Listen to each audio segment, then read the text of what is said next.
মানুষ এমন একটি প্রাণী যে পৃথিবীতে আসে একা, কিন্তু একা থাকতে পারে না। একাকিত্ব যেমন একজন মানুষকে অনেক দুর্বল করে তোলে, অন্যদিকে অনেক বেশি শক্তিশালী করে তোলে। হাজারো মানুষের ভিড়ে আপনি যখন একা থাকবেন, তখন আপনি আপনার নিজের যোগ্যতা অনুভব করতে পারবেন।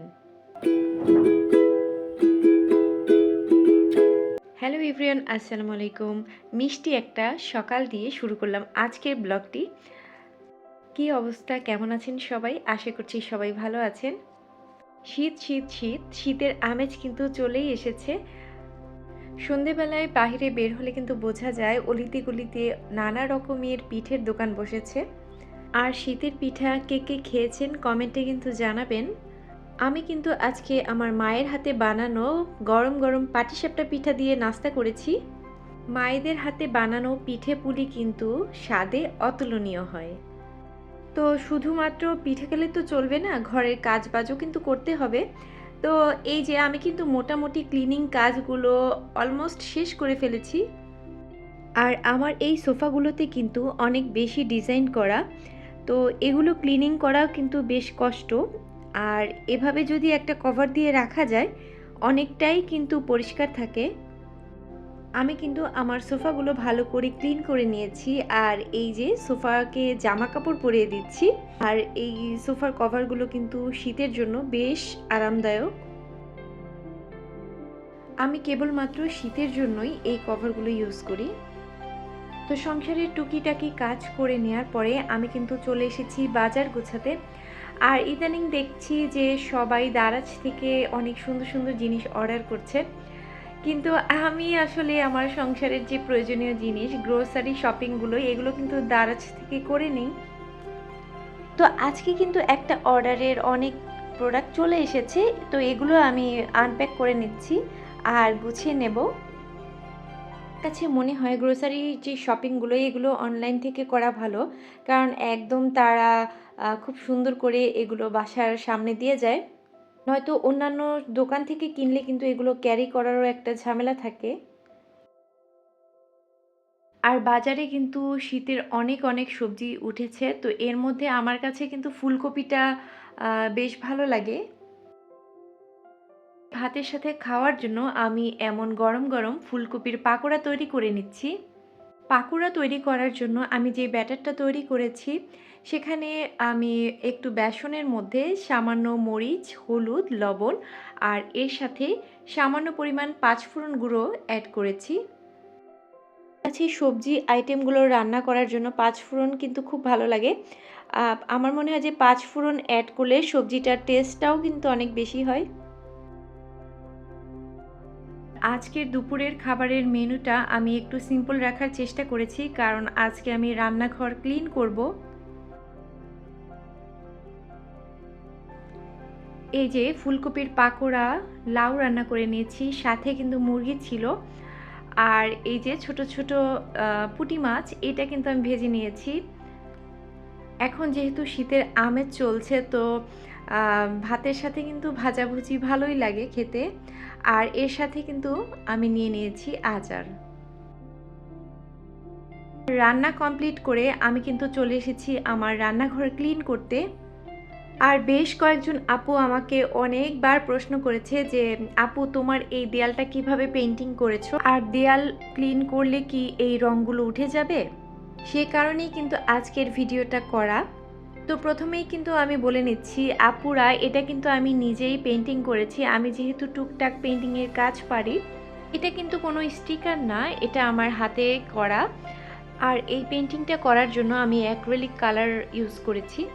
তো অ্যাক্রিলিক কালার দিয়ে আপনারা পেইন্টিং করে নিতে পারেন। আর এরপরে এটা স্থায়ী করার জন্য এখানে কিন্তু ভার্নিশ অবশ্যই ব্যবহার করতে হবে।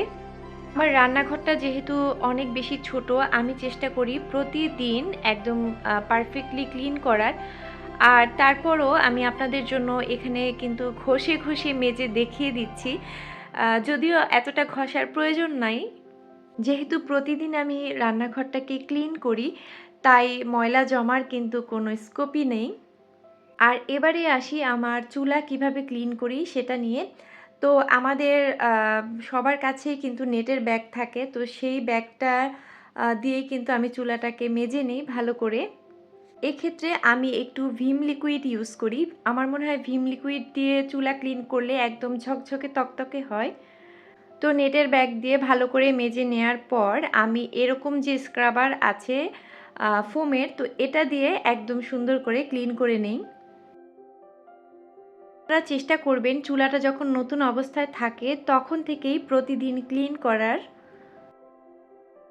অফ ক্যামেরায় আমি ক্লিনিংয়ের কাজ শেষ করে খাওয়া-দাওয়া করে নিয়েছিলাম। তো এবার হচ্ছে বিকেলবেলা, আর বিকেলবেলায় আমি নাস্তা তৈরি করছি। যে আমার ছোট মিনি কুকারটা যে, তো এটা নিয়েও কিন্তু অনেক প্রশ্ন এসেছে, কোথা থেকে কিনেছি, কত টাকা নিয়েছে। আমার পেজটার নাম আসলে মনে নেই। তবুও যদি আমি খুঁজে দেখি যদি পাই তাহলে কিন্তু আপনাদের বলব। আর এখন কিন্তু অনেক পেজেই এই জিনিসটা সেল করছে। আর আমি বলব এটা অনেক বেশি হেল্পফুল, বিশেষ করে যেসব মায়েরা বাহিরে যায়, বাচ্চা নিয়ে ট্রাভেল করে তাদের জন্য কিন্তু অনেক বেশি কাজের। আর এখানে যেহেতু একটা স্টিমার দেওয়া আছে, তো এখানে কিন্তু আমি আজকে মোমো তৈরি করে দেখাবো। আর মোমো তৈরি করার জন্য আমি এখানে চিকেনটাকে ভালো করে ব্লেন্ডার করে নিয়েছি। তো এরপর এর মধ্যে আমি কুচনো গাজর, ক্যাপসিকাম আর বরবটি, সামান্য কাঁচামরিচ আর সামান্য একটু গোলমরিচ দিয়ে ভালো করে মিশিয়ে নিচ্ছি। আর মোমো তৈরি করার জন্য আমি এরকম দোকান থেকে মোমো শিট নিয়ে এসেছি। মোমো শিটগুলো আমি নর্মাল ফ্রিজে রেখেছিলাম, কিন্তু দেখলাম যে একটু হার্ড হয়ে গিয়েছে। তো ব্যাপার না, এটাকে একটু পানি দিয়ে যদি আমি রাখি তাহলে কিন্তু এটা মোমো তৈরি করা যাবে। তো প্রথমে আমি মোমো শিটের চারদিকে পানি দিয়ে নিয়েছি, আর তারপর আমি এখানে মোমোর পুরটা দিয়ে নিচ্ছি। আর এভাবে চেপে চেপে ভালো করে আমি মোমোর শেপ দিয়ে নিচ্ছি। এখানে আপনারা আপনাদের পছন্দ মতো শেপ দিতে পারেন। আসলে মোমোর অনেক রকম শেপ হয়। আমি এখানে বেশ কয়েক রকমের মোমো তৈরি করে নিয়েছি, আর এবারে এটাকে স্টিম করে নিব। আর হ্যাঁ, এখানে একটু তেল ব্রাশ করে নেবেন মোমো দেওয়ার আগে। কিছু মোমো আমি সাজিয়ে নিচ্ছি, আর এবারে ঢেকে অপেক্ষা করব 15 থেকে 20 মিনিট।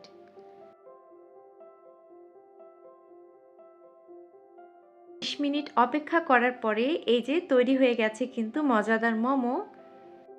ভাবে কিন্তু আপনারা বাসায় মোমো তৈরি করে নিয়ে ফ্যামিলির সবার সাথে উপভোগ করতে পারেন।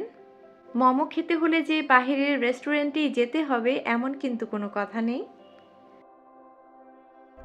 আর আজকের ভিডিওটি এখানেই শেষ করছি। দেখা হচ্ছে অন্য কোনো ব্লগে। ততক্ষণ পর্যন্ত সবাই ভালো থাকুন, সুস্থ থাকুন। আর হ্যাঁ, অবশ্যই আমার চ্যানেলটাকে সাবস্ক্রাইব করে একটা লাইক করে আমার পাশেই থাকুন। আল্লাহ হাফেজ।